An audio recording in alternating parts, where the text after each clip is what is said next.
Well, we had some technical difficulties on this episode, and our video cut out on one of our cameras. So this episode is going to be audio only, but does not take away from the awesome conversation that we had with Michael Bean with Good Bean Coffee Roasters here in Safford.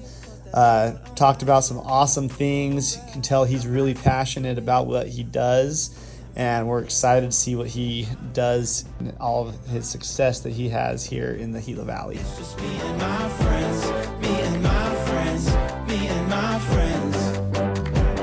I'm loving our day in LA.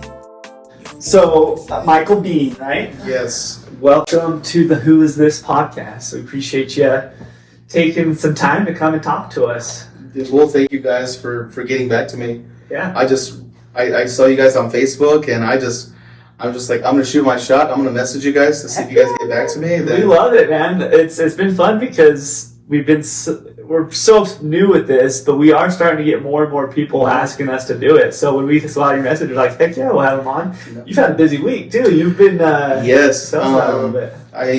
A couple days. This with Memorial Day on Monday, like my whole week's been messed up. But yeah, a couple days ago, I was on KATO with Christine Ekval. Mm-hmm. Shout out to her; she is amazing. If you are starting a business, please sign up to be a chamber member. You will be well taken care of. Yeah. Like, you will get VIP service, and that's what I have received. Yeah, And I was with Christine Ekval and David Bell on Talk of the Voice of the Valley. Voice of the Valley. Yeah, Talk of the Town, Voice of the Valley. And I got to be on there and just got to share of what I'm bringing to the Gila Valley, and it was a pleasure and honor being with him and her, and they finally a couple weeks ago, Eastern Arizona Courier came over and did an interview with me as well, and I posted that like yesterday or the day before, right? The day before, yeah. Got to be in the newspaper. So not only am I a roaster, I'm a bean doctor now. That's what the article said. So that's awesome. So. Well, I'm glad you brought up the chamber.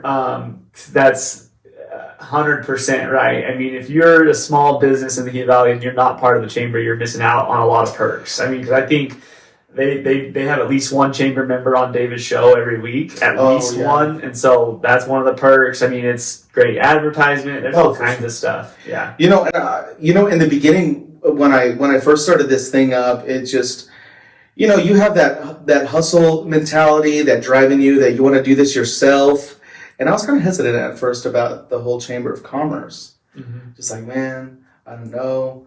But I finally just took a leap of faith, and I have not been disappointed at all. Like, the whole team there has been more than amazing, very accommodating, and just things that I don't even ask for them to do, they do. Mm-hmm. Like Christine Ekval, she's like called me more than once, and she's like, "Oh, you ought to go here. This is what's opening up, and you need to talk to this person," and literally doing all this free like publicity for me, and I am so thankful that she's doing that. Christine and Vance are both awesome. They do so much for the community. They're super involved. They're a great resource.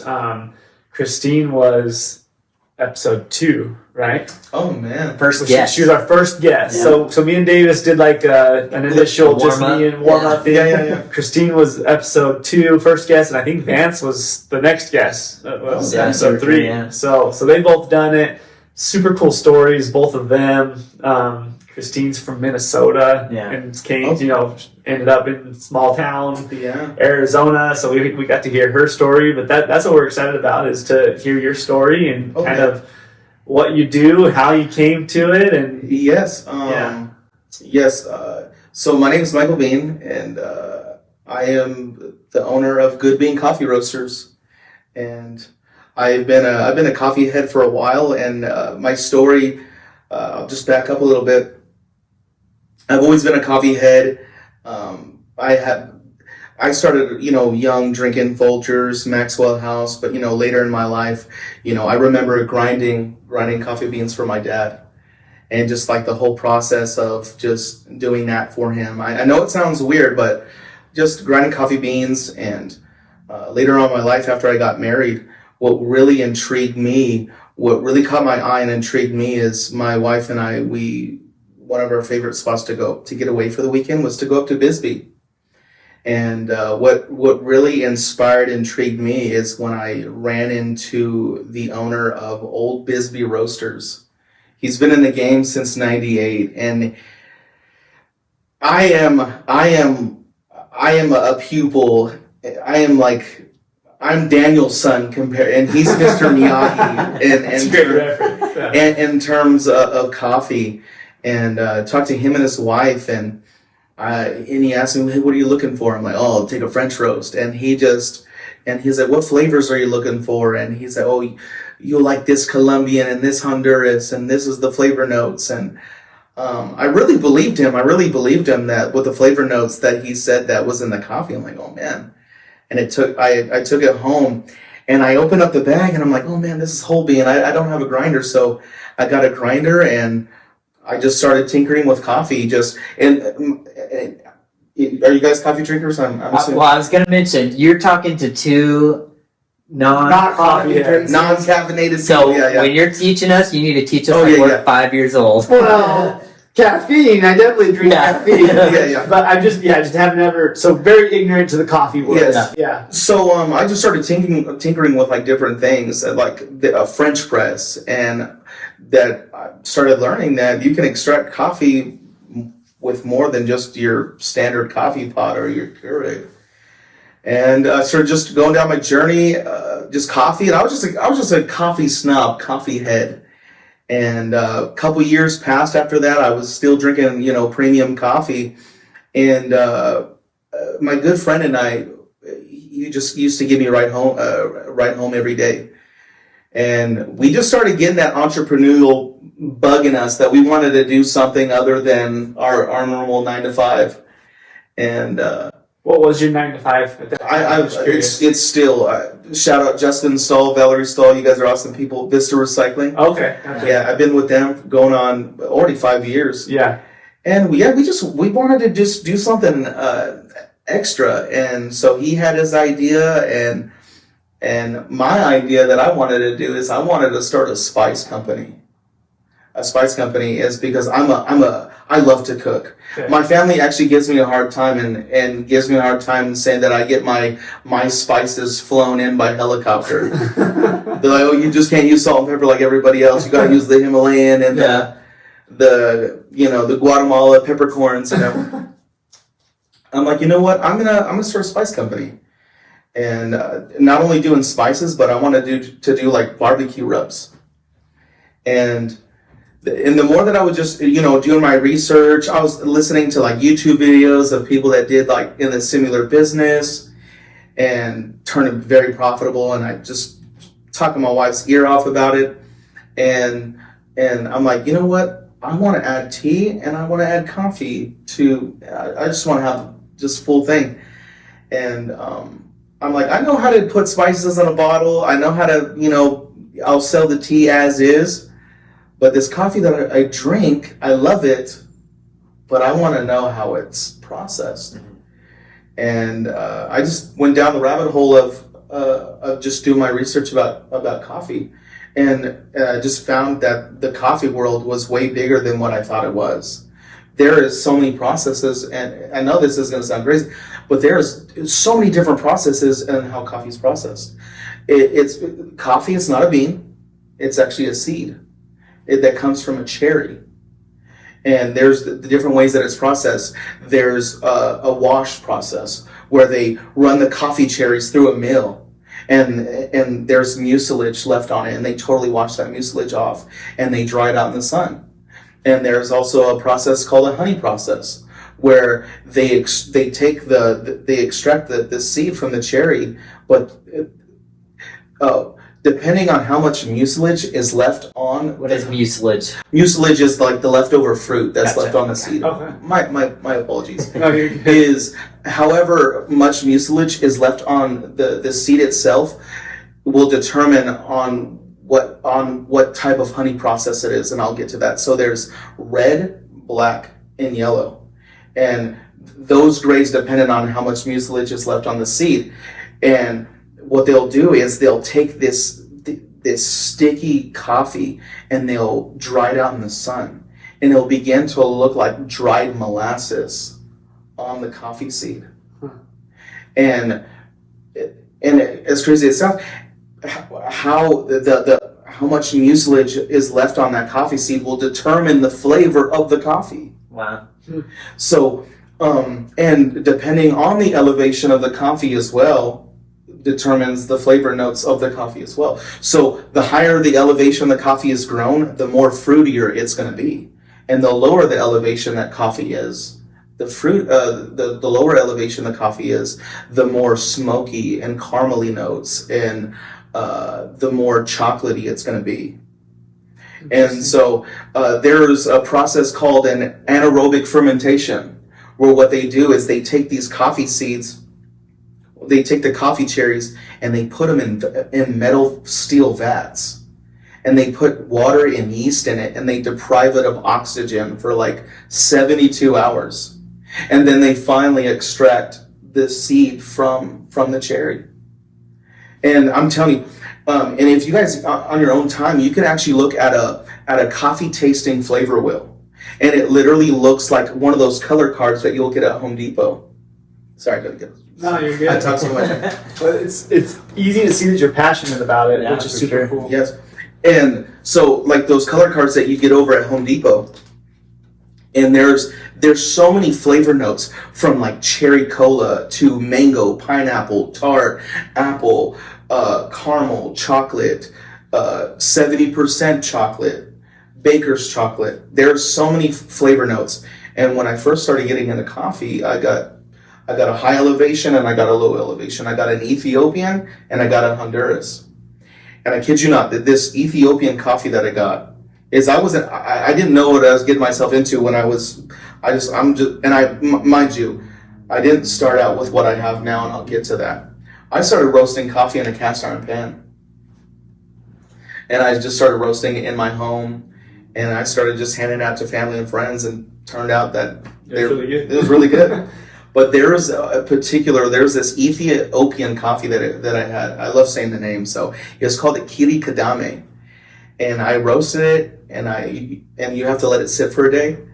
But I put it in the grinder, and there are pretentious people out there, like your sommeliers that do the wine tasting, and they do all the swishing in the mouth. I was gonna say that, like, the way you're talking, you sound like a sommelier. Yeah. There's a level of pretentiousness that you can go, and mind you, there are those people out there. But I'm being honest. I'm being transparent with you guys. Like, I promise, I'm not being like pretentious. I'm telling you, like, this is what happened. This is really what happened. But I grinded it, and I was smelling it, and it literally smelled like mangoes and pineapples. Wow. Like a seed from a cherry, roasted with heat applied, rested for a day, literally took on the characteristics of pineapples and mangoes. Like, my mind was blown, and I ran to my wife, and I put the coffee in her nose. I'm like, smell it. What does it smell like? And I gave it to my friend, and I was expecting for him to tell me, that was really good coffee. He's like, bro, I like that Honduras that you gave me. This coffee that you gave me, it was too fruity, and it tasted like tea. And my coffee knowledge at then, I did not know as much as I did now. There's actually different bodies that you're going to be tasting, like, in the coffee. Like, oh, that's a bold body, but this coffee that I brought him, it tastes just like tea. And so, which to another person, that's exactly what they're looking for. No, for sure. Yeah. So, if you're not looking for that, like, bold, like, get hair on your chest Colombian coffee, you can go with something like that. Yeah. Mm-hmm. And so anyway, going more down the rabbit hole of doing my research on coffee and just doing that, I ditched the whole doing spice and barbecue rubs, and I went full force doing that. But I was doing that for a while, and it was just getting really demanding. So is that just because that's what piqued your interest more? You're like, Yeah. wow, and there's enough here to keep me busy. Like, I can just focus on this, and this is what Yes. I'm really interested in. Yes. Okay. Yeah. just I'm not taking away from anybody out there that is passionate about spices. It's just I lost passion in it, and Yeah, no, there's nothing wrong with that at all. yeah, I just don't want to offend anybody. Like, oh man, I really want.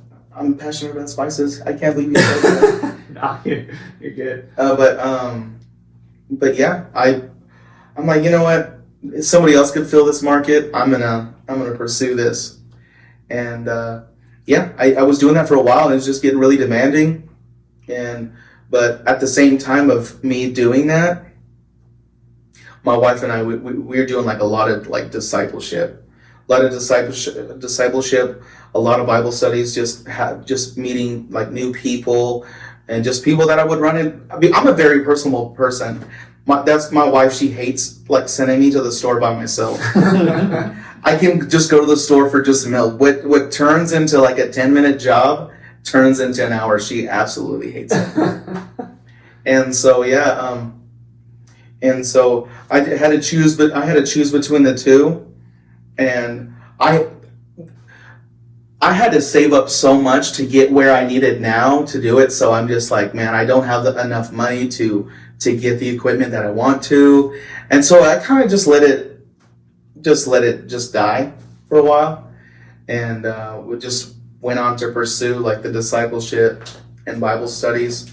But and also like my son was born as well, and so just being a new father. If you guys have kids, you guys know how it is. Like, as cliche as it sounds, like when you have a kid, like your life is changed forever. So just adjusting the sleep schedules and all that, it just from having a kid and doing that, I had to take the cast iron pan, and I had to. You gotta put stuff on the back burner for a little bit sometimes. You have different back priorities. roaster. Yeah. Yes, man. Yeah. But yeah. So how old's your kid now? He is 3. He just turned 3, and we just had another boy. He's 6 months now. So my firstborn, his name's Zachariah, and my second boy, his name's Josiah. Okay. So my name's Isaac, and we had a Abraham, Isaac, Jake. Mm-hmm. We had pretty much a family member come and live with us when I was a little kid, and he always called me Isachariah. So yeah. Okay, that's cool. Man, combine all yeah, the so names. me and your boy are, we got a lot in common. And so you just being a father, just cue to his joke that he told to put that away for a while. But my wife and I, we just got to a point where just things started slowing down here recently in the last 6 months. Mm-hmm. Things just started slowing down, and I'm just like, man. And the saying goes, is like, if you're passionate about something and that you do that for a living, you'll never work. You never work a day in your life. Mm-hmm. I'm just getting to a point in my life where I want to do something that I want to do. Mm-hmm. Like, I want to be self-sufficient. I want to be my own boss, and I want to be home more around my kids. Mm-hmm. And so the last 6 months, before going full force like I did, I just tell my wife, I said, I really want to start this back up. And so before, you weren't really selling it to people. You were just, it was kind of like a hobby. You were getting to know it. I was selling it. I was getting really busy, but You were selling it before. Yeah, okay. I had a Facebook page, which I restarted and everything. Gotcha, okay. And I just had to just let my customers know, like, hey, you're going to have to go back to Folgers. Sorry. Can you explain the business? Because I'm at the risk of sounding like an idiot. I don't know this is a judgment-free zone for online. It's not. You're not a coffee shop. You are. You don't have a storefront. I don't have a storefront, so I'm more on the wholesale side. Like, I have a private facility where I do all the roasting, weighing, bagging, labeling, and I'm more on the wholesale side. I go to storefronts and I establish business deals with them. Gotcha. Okay, cool. Like, for instance, shout out to Rustic Barn Bakery. She is amazing. She is an angel, and she was the first business that let me sell her coffee.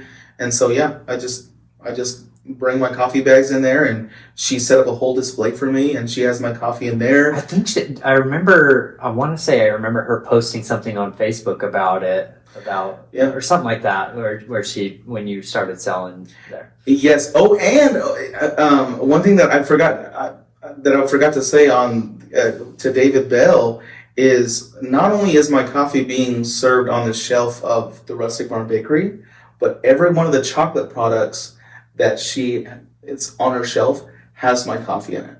Oh, that's because cool. coffee actually like accentuates like the chocolatey-ness of. Yeah. So she uses your product. She uses my product in her products, and that's awesome. That is collaboration that I just absolutely love to see, and I'm seeing more of in the Gila Valley. But yeah, and the Cottage Bakery, she is going to be serving one of my coffees in the cold brew there, and my coffee bags is there as well. And a couple of days ago, I'm telling you, I've been handing. You see how Oprah, she hands out things? I've been handing business cards out like that. Like, you get a business card, you get a business card. And I went to the Marcia's soap.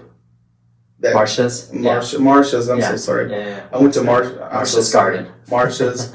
I went there the other day, and she's Bill Boffman's wife. Oh, yeah. Yeah, she has a sugar scrub, and she has a couple soap bars, I believe, that has coffee in it. And I said, you know what? My coffee is organic, you could. And so, yeah, she wants to start putting my coffee in her soap. So. That's awesome. Yeah, shout out to Bill Boffman. Her husband is a client of ours that has done a few loans. So they're a super nice couple. Yeah. Yes, by the way, like I could stand in that store forever, and just there's so many smells going on. It's not like super intoxicating. Where it'll give you like a headache. It was so refreshing in there. Yeah. I was in there like 10-15 minutes. I stepped out. I'm like, man, I don't even need to put any cologne on. That's awesome. And so I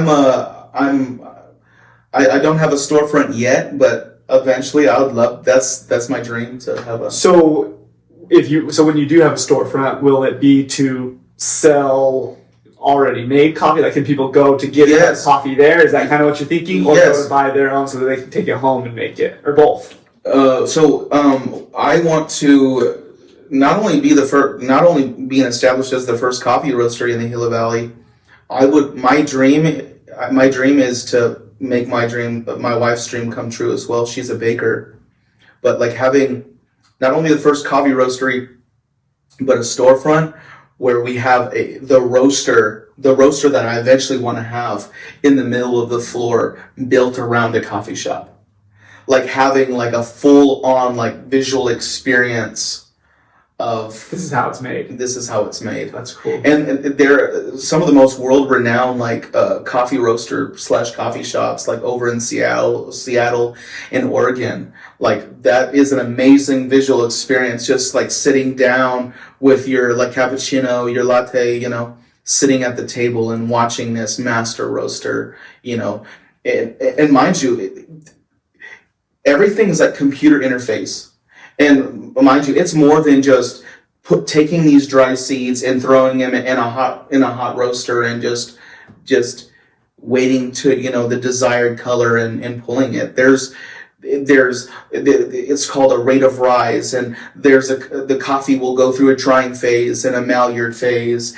From green all the way to roasted, the coffee bean will go over 1,500 chemical changes. Wow. There's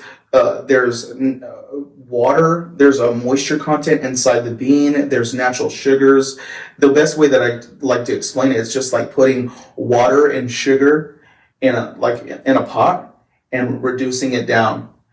The longer that you're going to reduce that water and sugar, what's going to happen? You're going to get a darker, more molasses type of color to that caramel and flavor. Yeah. Whereas if you pull it sooner, you're going to get a lighter caramel. And so that's basically what's happening inside the coffee bean. Is your natural sugar and waters. It's cooking on the inside of the bean. And there's a whole if you see any like professional roasters, there'll always be like a computer interface that they have on the side that that it's basically telling you what's going on inside the roaster. So, but just from the smell to the science of it, that's eventually what I want to do to bring to the Gila Valley is to bring that kind of visual and sensory experience to the Gila Valley. That's awesome. Yeah. So do you, like if somebody is buying your product, do you just have one product or do you have a bunch of different flavors? Or Oh, yes. what's that like? So I don't have a single origins yet, but I do have origin coffee. So right now my menu is, I have my own blend. It's called the Good Morning Blend. And it's a blend of Costa Rica, Nicaraguan, and Guatemala coffees. And it's a medium dark roast. And I have an organic Mexico Chiapas, which is a medium coffee. And I love saying the name, I have another organic Guatemala coffee, and it's called a Huehuetenango. And Chiapas and Huehuetenango are actually provinces over in Guatemala and over in Mexico. And a new coffee that I'm dropping, it's a Colombian coffee, and it's called a Gila Pitalito. And Gila is obviously the province over in Colombia. And I just want to be transparent saying I don't necessarily have any relationships with any of the farmers now. A lot of the coffee that I'm getting they come from various smallholders. So, for instance, like when you get like single origin coffee comes from like one farmer that's multi-generational. Is you're highlighting him and his employees are highlighting his coffee. Whereas I love smallholder coffee is the farmers that are barely getting into the business, and that's what they're growing on their, because they can be growing like this couple acres, they can be growing sugarcane on their property, and next they're growing coffee. And so what these various smallholders will do is they'll harvest their coffee, they'll process it, and they'll bring it to like your auction place. Yeah. And that's basically how it's done. And what the coffee that I'm getting is it's just helping out these various farm smallholders that don't have any skin on the game. They don't have, they're not multi-generational like these other ones. So that's where I'm getting my coffee from. So I'm getting my coffee from all over the world, from Panama, Guatemala, Mexico, Costa Rica, Kenya, Ethiopia. And so is your menu pretty dynamic then? It's getting there. Yeah. It's getting there. I haven't yet, but I really want to start bringing in more African coffees to the Gila Valley, is because the flavor notes of African coffees are way more fruity than its counterpart of the South American coffees. Yeah.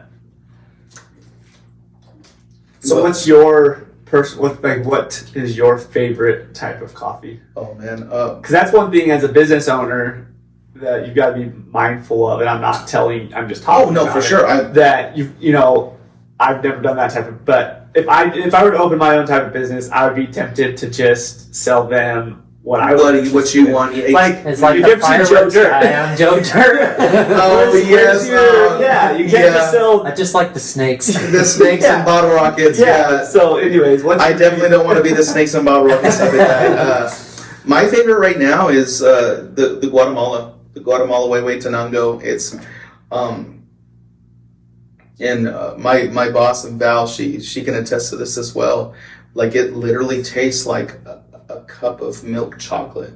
Really? Yeah. And don't get me wrong, like you taste like coffee, but it's predominantly like milk chocolate. It's crazy that this roasted seed and grinded applied with hot water can take on the characteristics of milk chocolate. So that's crazy. I would say that's my favorite right now, and I definitely love a good Kenyan coffee and an Ethiopian coffee when I'm doing pour overs. It's very floral, very like a fruit bomb, and notes of like stone fruit as well. Stone fruit you'll see flavor descriptions on the bag of coffee that I have, but it's what the roaster tasted when he was originally roasted and tasted the coffee, and like the sommeliers, it's what we call nuanced. Mm-hmm. These are nuances that these flavors reminded me of. Mm-hmm. When I drink it, it literally reminds me that I'm, for instance, and what's so crazy is when the coffee begins to cool as well, like the flavor profile will change. I kid you not. I just want to caveat by saying I really am not a pretentious person. I don't. I'm not the pinky up in the air just making things up. I promise you that this blend, the blend that I have, the Good Morning blend, when it was cooling down a little bit, it literally tasted like caramel popcorn. Wow. And a good friend of mine, the one that the entrepreneurial, when we were getting, shout out to Nathaniel, is he called me a couple weeks ago. He's like, bro, he's like, you're right, man. He's like, I didn't believe you before, but I was drinking some of your coffee and it tasted like fruity pebbles, dude. He's like, it's so good, but I didn't want to taste that, man. It's just like, I want coffee. And so, yeah. So, those are the different varieties that I have, and I'm just starting. Just starting, but I definitely want to add. To my menu. I definitely want to have like seasonal rotations, and there are coffees that I'm going to have that are a little bit more pricey. That's just going to be for like a limited time. But I definitely don't want to be the bottle rocket and snake kind of guy. I definitely want to have a wider range to satisfy every one of my customers. Yeah. So, yeah. That would be a good party trick to learn the Joe Dirt, that whole line where he's just... That's impressive. Use whiskey notes. The entire thing, that'd be a really good party trick. Yeah. I wanted to ask you, so the name of your company is Good Bean. Good Bean, yeah. Your last name is Bean, but it's spelled Bien. Is that right? Yeah, so my last name... This is what you were talking about with David Bell. This is the part that he talked a little bit about. Okay, I missed it. But that means good in Spanish. Is that how you came up with the name, or no? Actually, so it was. Is it German? No, it's German. German, yeah. German, See, I listen. David Bell. I listened to your show. Yeah. So my last name's it's Bien, and how I came up with the name and my last name, there's no correlation whatsoever. There's no way. You're telling me it's just a circumstance, just circumstance, really. Coincidence, I mean. Honest, as crazy as this is going to sound, like, Good Bean actually came to me in prayer. Wow. That doesn't sound crazy at all. It really came to me in prayer, and just the more that I... But it fits so perfectly. I know. Your name is good, and your name is Bean, and you have no idea. Together, it's Good Bean. You have no idea how many times like I've ran into like an old friend or or someone that I see talking about, but your last name is Bean. How come you didn't do your last name with put your last name with the Good Bean Coffee Roasters? I'm like, that's a good idea, but once I get bigger, other people are not going to know that joke. Yeah, it might be good for down here. But when I get bigger, like people are not going to understand it. So, the name came to me just through prayer. It just like good, and it just came to me. It's just like Good Bean. I just loved how it sounded. And when my wife, she actually designed the logo and everything. And once she captured like my vision of the logo and just the name itself, I'm like, that's it. Just think about it, just like the Nike swoosh. Look at how iconic just that one little, right. That's just one little thing can be. Like, let's just say, a million years from now, as another civilization like uncovers the ruins of Nike Superstore, and sees something like this swoosh, they're not going to really understand, but us being in this room, like that's such an iconic.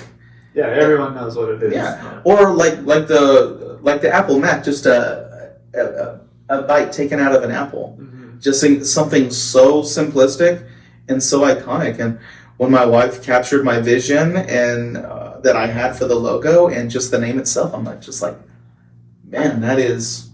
So she designed it for you? Yeah. That's super cool. She does all my designs for my social media. All my designs, she's shout out to my wife. I'm like, I'm not doing this for brownie points. She's really solid when it comes to this stuff.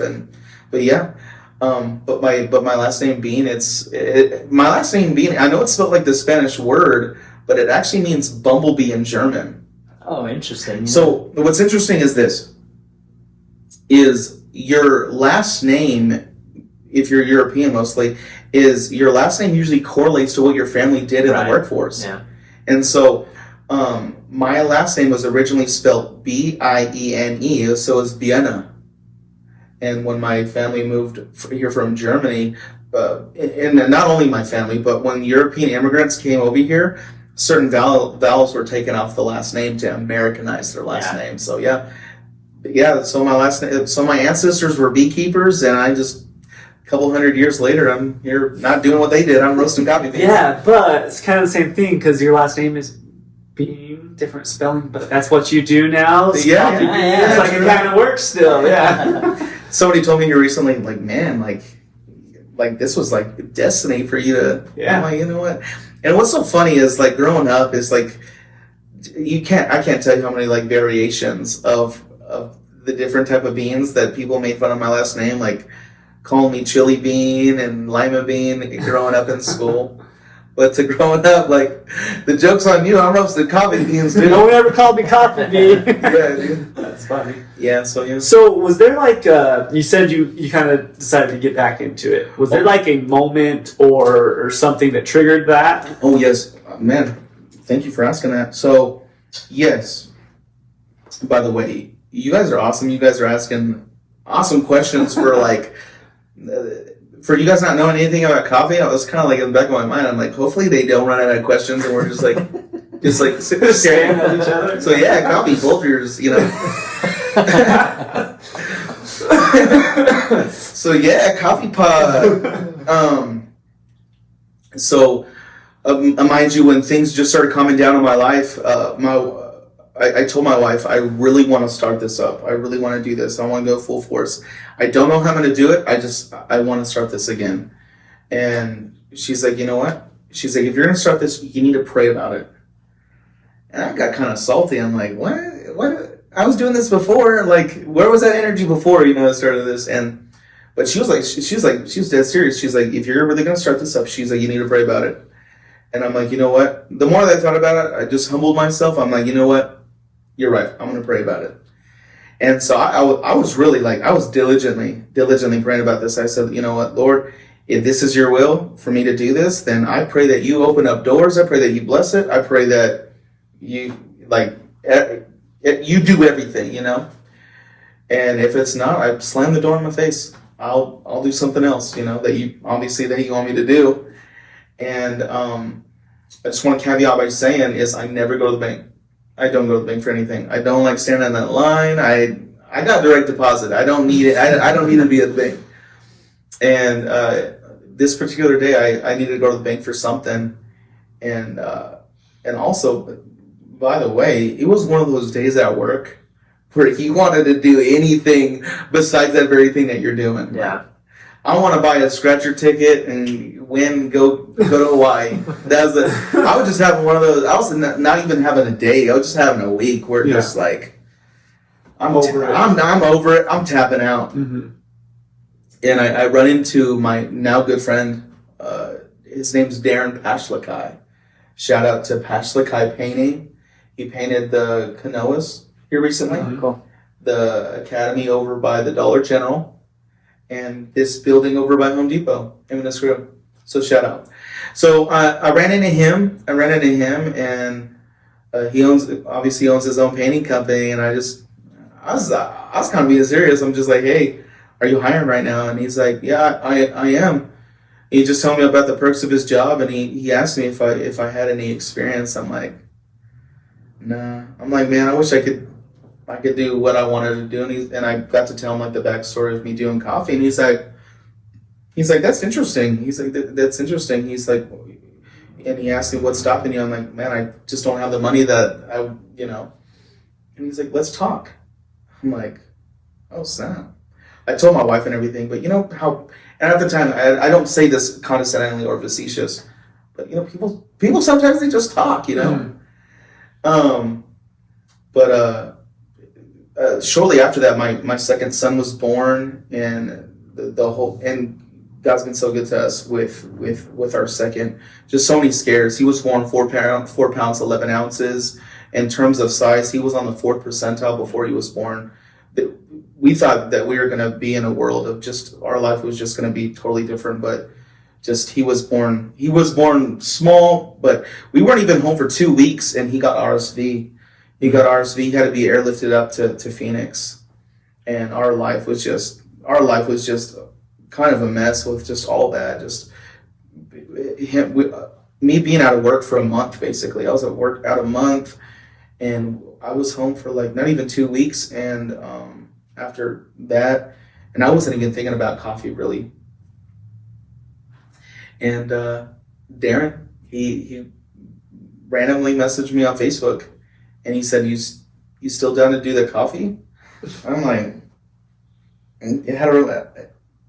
I said, "Yes, I would love to." And so we set up a business meeting, like dinner. So did you know him before? You said you ran into him at the bank, but were you already friends with him, or was this just kind of a conversation? So we were friends on Facebook, and I went down to I visited his church like a couple times. Like my wife and I were really good friends with the pastor and everybody at the church that he goes to. Mm-hmm.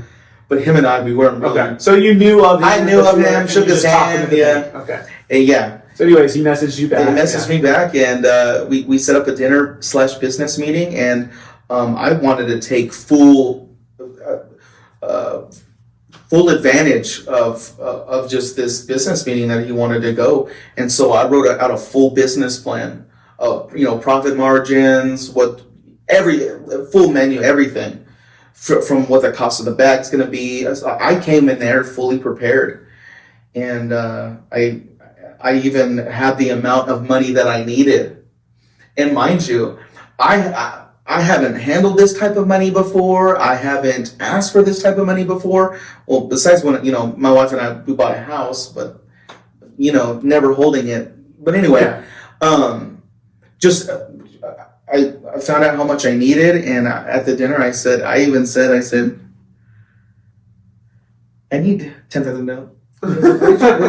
I'm just playing, but I said I need $10,000 to start up, and I thought he was just gonna be like, but no, he's like, okay, he's like, I'll give you $5,000 right now, and just give me a couple weeks, I'll give you the rest of your money. Wow.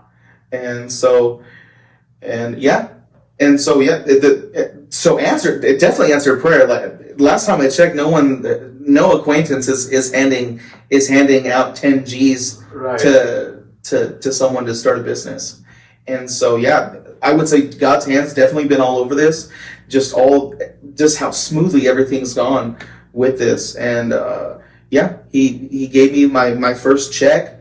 A couple weeks later, on the dot, he gave me the rest of the money, and I started buying everything and just setting everything up. And also, none of this would be possible as well without Tori Cranford and the awesome people over at the Small Business Development Center. And there's those things, the chamber, the Small Business Center, they are such huge tools and assets that not a lot of people know about. But I do think they're starting to get more popular. Yes, and I think that's so beautiful. What you just said is people can have a great idea, and that's wonderful. But a great idea is not going to do anything for you if you don't have the knowledge of taxes and social media and all these things that these wonderful people bring to the table. Like you can have a good idea for days. You can have the answer to reinvent the wheel. But it's people like Tori Cranford, it's the people like Christine Ekbal that really make it work. Mm-hmm. And so just shout out to Tori Cranford. Christine Ekbal is Tori Cranford. She literally took the stress. She took the stress out of just the whole taxes and the TPP numbers and just the intricacies of how to run a business, and just from the QuickBooks and everything. She definitely made everything just a breeze for me. Yeah, that's awesome. Yeah. That's super cool. Yeah. I had a question just now. It'll come back to me. Give it a sec. So at what point? Okay, so he gave you that 10,000. You went and bought everything that you needed. Yeah. How long ago was that? And where, like, have you seen your business grow from then until now? Or so that was like 4 something months ago. I'm telling you, like, so super recent. Super recent. Yeah. And my first month, I clocked in over $1,000. That's awesome. Just basically like word of mouth. I went from 57 followers on my Facebook, and I'm pushing like 220 right now. That was going to be my question, is social media, because some of my favorite, like I said, I'm not a coffee drinker, but some of my favorite TikTok pages to follow are the coffee grinders and people making coffee. Oh man, it's such a cerebral experience. Yeah, isn't it weird? It really is. But how are you like utilizing social media to promote your business? Right now it's just like short little videos and just like letting customers know where they can get it. But just the plans that I have, I definitely want to. When I get the espresso machine that I want, I'm definitely going to tap that market and social media and really appeasing that audience that are into those videos of just how espresso's made and more coffee knowledge. I definitely want to be in front of the camera more and just doing those videos. So right now it's just simple pictures, right. Just releasing some merch that we're going to be dropping, but just the plans that I have, I definitely want to. Well, because your clientele is not going to be limited to the Gila Valley. I'm sure you would be able to ship. Do you ship it anywhere else? The farthest that I've shipped to is just a couple friends over in Tucson. Okay. But my plan is I want to build up rapport and just solidify myself here in the Gila Valley. Yeah. Before I move to the online market, is because the online market for coffee, it is an oversaturated market. It really is. Yeah. You know, we could say beef jerky right now, and you go home today, you're gonna see like 10 beef jerky companies pop up on your phone. Yeah. So coffee, it really is on the online market, is an oversaturated market. But the only way that I'm gonna go in this oversaturated market is being established and having rapport and those reviews. Can I push back on that a little bit? Because I think that you talk about oversaturation. There is a local business, Josie James. She does women's clothing. Tons of women's clothing businesses online, but she crushes it. So I feel like, you may be right. Don't miss out on an opportunity just because you think it's oversaturated. But no, I get your point, is you want to be established. I want to be established. Obviously, like with reviews on my Facebook. Yeah. For instance, like right now, like I'm working on my Shopify. I definitely want to get there, but for right now, I want to be established in the Gila Valley. Yeah. Well, and I think it's cool to be able to tote that you're the Gila Valley's, premier your roaster. And I think it's cool for a small. It sounds like you're really good at what you do, and I think the more that you do it, the more people know about you. I fully believe that you're going to continue to grow, and I think it's cool that the Gila Valley is going to be able to say, we have someone here that roasts coffee right here in our town, and then eventually, I won't be surprised at all if you get onto the online market. By the way, I don't want you to think that I'm trying to tell you how to run your business. No, and that's what's awesome about organic conversation. If you don't, just because I'm talking, like, you don't have to agree with everything that I say. I love pushback. Give me challenging questions. And constructive criticism, like that's what brings so much fruit to a constructive talk. Well, and I think it's important. I think it's cool to want to take care of your community, and service your community. There's something super cool about it. And talk about a saturated market. There's countless lenders online. It is not hard to go online and find a lender that's going to help, that's wanting to give you a loan. Sure. Who am I to talk? But that's something that we like to really push is we're here in the Gila Valley, where we are a local lender, and there's something special about that. So it's okay to do both, but I like that you want to be local too. Yes. So this is my dream, my aspiration is like I want restaurants that are up and coming. Like, you know, Garrett's Sweet Shop, Rafter G's, and the new one that's going next to Richard's Music, and these new people. Like, I'm tired of just, and I don't say this condescendingly or mean. I want Safford to be known more for just copper and cotton. Mm-hmm. I want it to be known for, I want this place to be a destination for food. Yeah. I want this place to be a destination for clothing, for art, for like Bisbee is becoming. Exactly. Yeah. Exactly. And I joked around with Christine Ekval, like I want Safford to be the new 3 C's. I want it to be copper, cotton, and coffee. That's what, like when you think when people think of Safford, I want them to think coffee. Mm-hmm.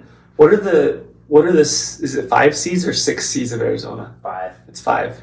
I think we're 3 C's. We're cattle, copper, cotton. Right? Well, but for the Gila Valley, then there's citrus and commerce. 8. Yeah. So 5, and then number 6 soon to be coffee. Yes.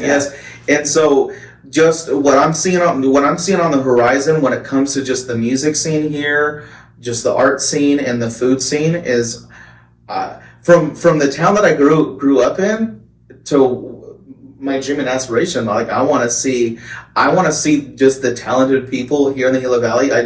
And that's why I'm eventually going to get to the online market. Yeah, for sure. But I want to take care of my community first. Like I want to put something on the map. Like I want to leave something remarkable here. To that point, real quick, the community likes to take care of their own too. So that's a good, for sure.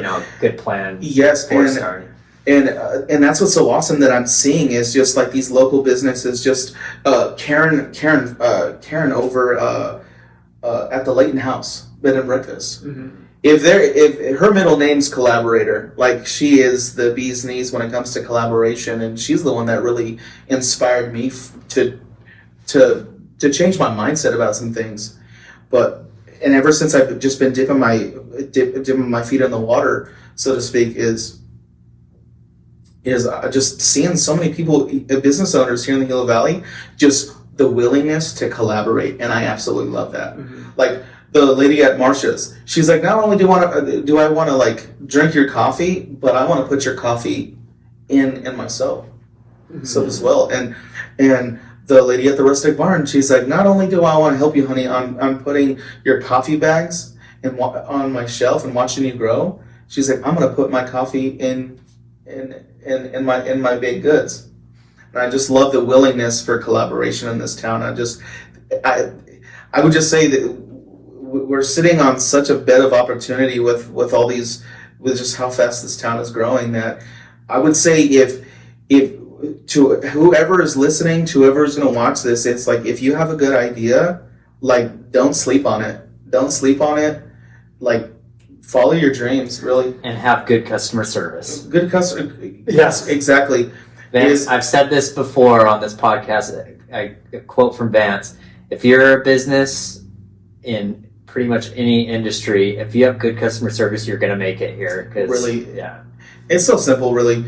And that's one thing that I don't want to take too much more of your time for. Any questions that you might have is like, if there are people in this town that have solid ideas, don't procrastinate, take full opportunity now.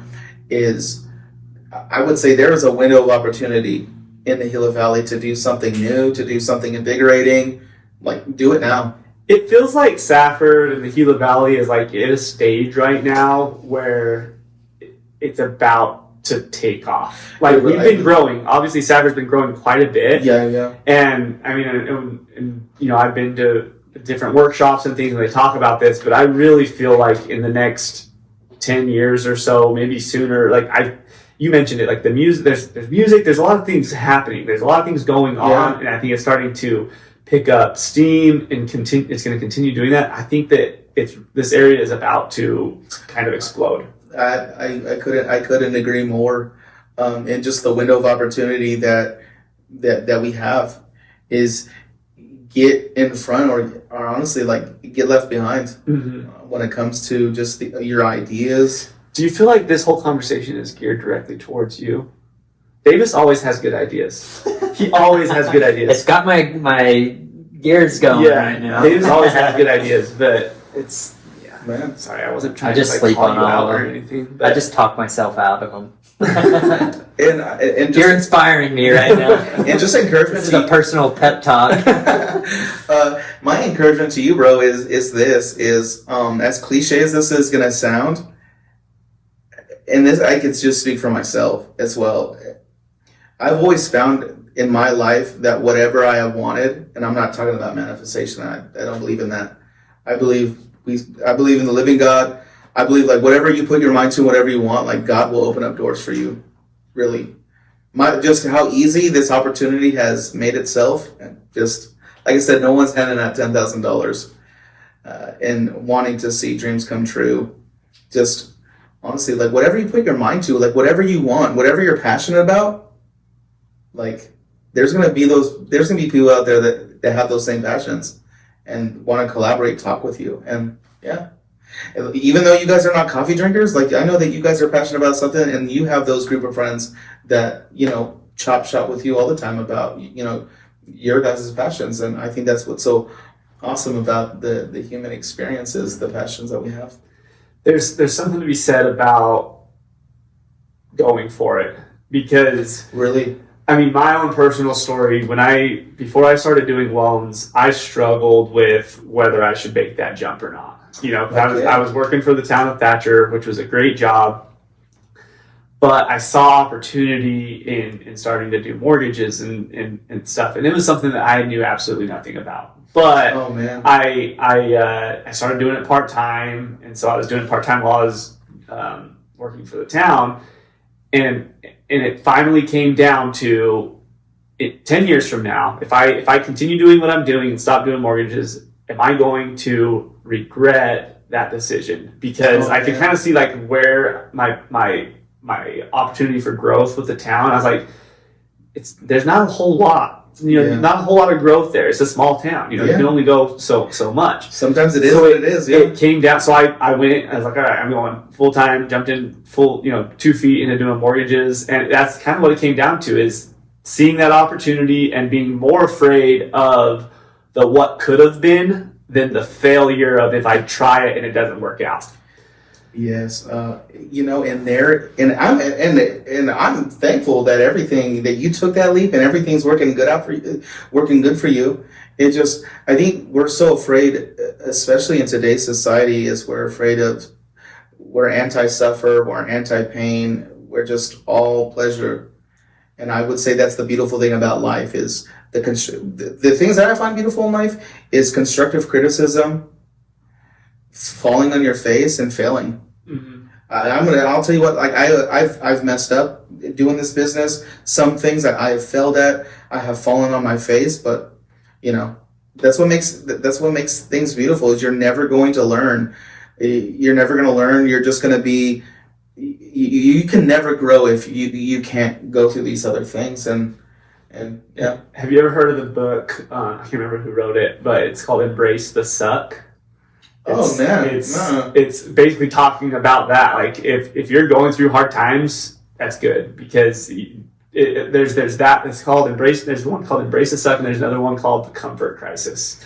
They're both similar, but it talks about just that. We live in a society where people are too comfortable, and that's why people don't grow. Exactly. You've got to be uncomfortable and go through trials and challenges and failure. And you've got to take those risks so that you can fail, so that you can learn from it and grow. And that's truly how you get to be super successful. Exactly. And I would say those things that you just described is the grinding stone that in life that molds and shapes us and who we're meant to be in life. But yeah, I'm glad for my failures. I'm glad for my mistakes, and I'm glad for just like constructive criticism, in my life, because it just gives me an opportunity to like, what, maybe this person is right. Mm-hmm. And there's a difference. There's a difference between being critical and constructive criticism. Like the person that's being critical, like it's usually coming from a place of jealousy, bitterness, and just versus constructive criticism. Like the comment that you made a minute ago. I'm like, you know what? Yeah, you might be right. I need to reevaluate. On the online market. But yeah, man, that's awesome. Again, not telling you how to do your business. I said, I've seen there's a few businesses here. I thought of another one. They do like little girls' clothing. Works out of a small barn across the river and crush it. They crush it. I'm just like, man, it's not like even though something may seem saturated, like there's still a piece of the pie. And that pie is really big. Yeah. So. And I would say I got a whole pie to myself in terms of coffee in the Gila Valley. Right. What's up? No, I was just gonna say, I think there's something to be said about saturated markets. I think the reason it's saturated is because there's a demand for it. So if you can enter a saturated market and do it better than with customer service than businesses that are already there, then there's a lot of potential there. So it's not always a bad thing that there's a saturated market if you're good at what you're doing. Yeah. For sure. I would say specialty coffee and specialty roasters are a dime a dozen. Like those markets are filled up. But one thing that I've noticed in my field is this. What makes a really successful coffee roaster, social media, is your merch and how you tackle social media. Yeah. And that's what's so awesome. Since I'm still at the beginning infant stages of my business, one thing that I've noticed, and you guys can probably attest to this, is you slowly start to find identity. Because you have your color scheme, but I have been finding myself the more that I've been growing, like how I want my business to look, how I want my videos to look, how I want my merch to look, how I want my videos to look. And that's where I'm beginning to find my identity in these different things. And that's one thing that I'm finding awesome. And I think that's what's so awesome about me before I tackle the online market, is a lot of these people that jump into this oversaturated market of coffee is one thing that I find 10 out of 10 times is they have no identity when they get on the online market, and they absolutely get crushed. You have to have identity to set yourself apart. Yeah, exactly. You've got to create a brand. And exactly the branding, and I'm right now. That's what I'm doing here in the Gila Valley. Is I'm finding identity. I'm finding that branding, that niche right now. That when I eventually go on the online market, I can, I'll crush it. Yeah. But for right now, finding. Yeah, I should, full disclosure, full transparency, I have had my own, reservations of putting myself out on social media or whatever and looking for that, more online business. Because I always trick myself into thinking, well, I need to know everything about loans before I go on and tout myself as the purveyor of loans, you know what I mean? So it's like... I sent Davis a TikTok of, I don't know who the guy, it was some loan originator that did some stupid video that was not a good video at all. Super cringy, not good, but had a ton of followers. Yeah. And I'm just like, man, that guy's just doing it, he's just doing consistent. It. Yeah. And I'm like, man, we can make better videos than him. Yeah. And we do. I know. and that's one of the things that I want to say about you guys.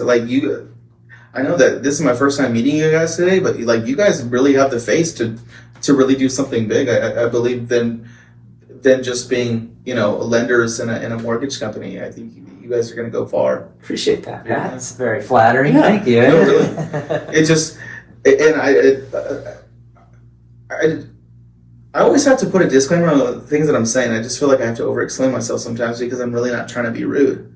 But I would say that there's those lenders out there that just need to work in that cubicle and just do loans that way. And there's those people that go on social media because you're going to be successful at it. And I think that you guys... There's definitely different types of lenders out there. Sure. And, some gel better with others than, sure. Everyone has their type. But I don't... there's lenders that all they do is call trigger leads all day, just on the phone, calling people. That's just not I don't want to do that.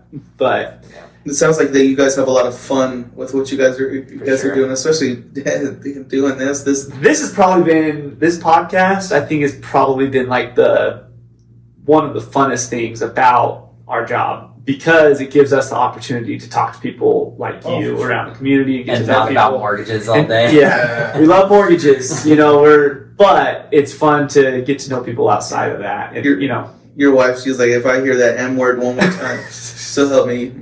Yeah, on the couch. Dude, my wife, if somebody calls me and says, "Hey, I'm so and so, I'm looking for a mortgage," she could take the phone and guide the rest of the conversation.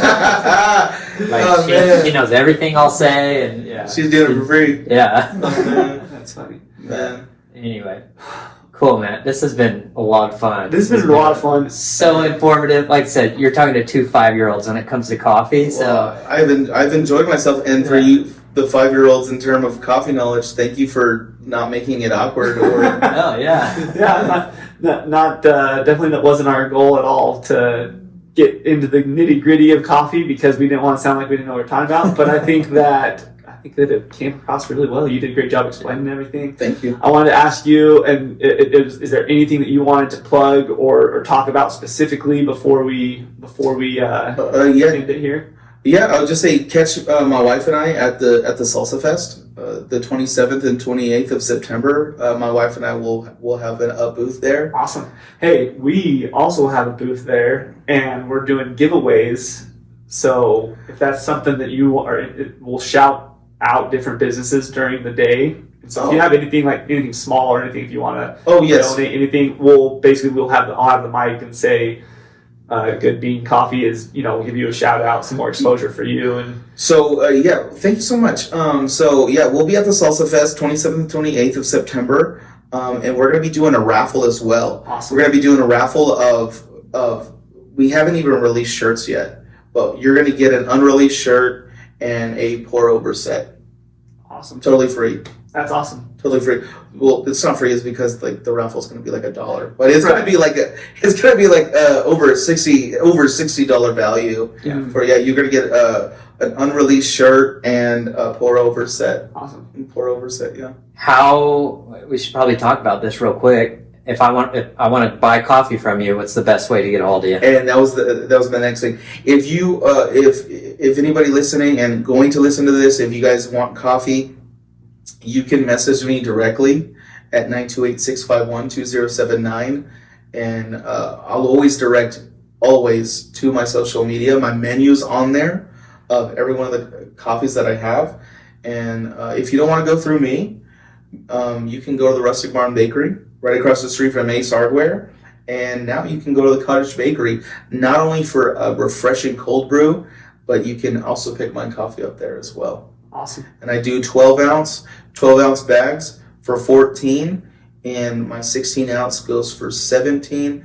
And and if you're looking for whole bean and you want me to grind it, I can grind all the way from French press all the way to espresso. So you can catch me at those 2 stores, and you can catch my wife and I at Salsa Fest. And the month of October, we will be one of the vendors at Lamb and Vine as well. Oh, sweet.